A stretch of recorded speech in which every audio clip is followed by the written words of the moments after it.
সাধারণ যদি বলি যে ডুয়েট ক্যান্টিনের কথা, ডুয়েট ক্যান্টিন নিয়ে শিক্ষার্থীদের শত শত অভিযোগ থাকার পরেও জামাতপন্থী নেতাকে মানে তার দলীয় পরিচয় আছে, এই ধরনের নেতাকে সে ক্যান্টিনের ইজারা দেয়, এটা নিয়ে শিক্ষার্থীদের শত শত অভিযোগ। আমরা অনেকবার এই বিষয়ে কর্ণপাত করার চেষ্টা করছি, উনি এই বিষয়ে কখনোই কথা আমলে নিছে, কিন্তু সেটা বাস্তব প্রয়োগ আমরা দেখতে পারি না।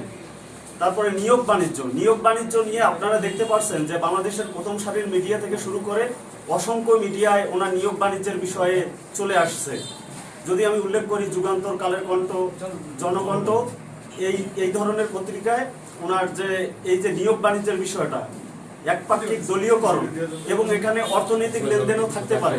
যারা সাধারণ শিক্ষার্থী ছিল তাদের উপর সর্বপ্রথম কারা ইটপাটকেল নিক্ষেপ করে, আমি চ্যালেঞ্জ করে বলতে চাই, ডুয়েটের শিক্ষার্থী এবং ডুয়েটের সাধারণ শিক্ষার্থীর নামধারী যে শিবির মুনাফিকরা আছে, যে জাতীয় ছাত্র শক্তিরা কমিটি প্রকাশ করার পরেও এরা বলে যে আমরা পলিটিক্স চাই না, এরা যারা আছে এদেরকে চ্যালেঞ্জ করে বলতে চাই, সর্বপ্রথম ডুয়েট ছাত্রদল এবং শিক্ষার্থীদের উপর তারাই হামলা করে।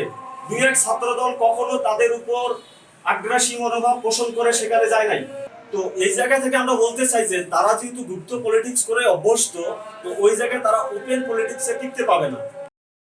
এই শিবির যে মব ভায়োলেন্স, মব কালচার এবং মব সন্ত্রাসে লিপ্ত হয়েছে, আমরা অচিরেই এই মব ভায়োলেন্স, মব কালচার এবং মব সন্ত্রাসের সমাপ্তি দেখতে পাবো।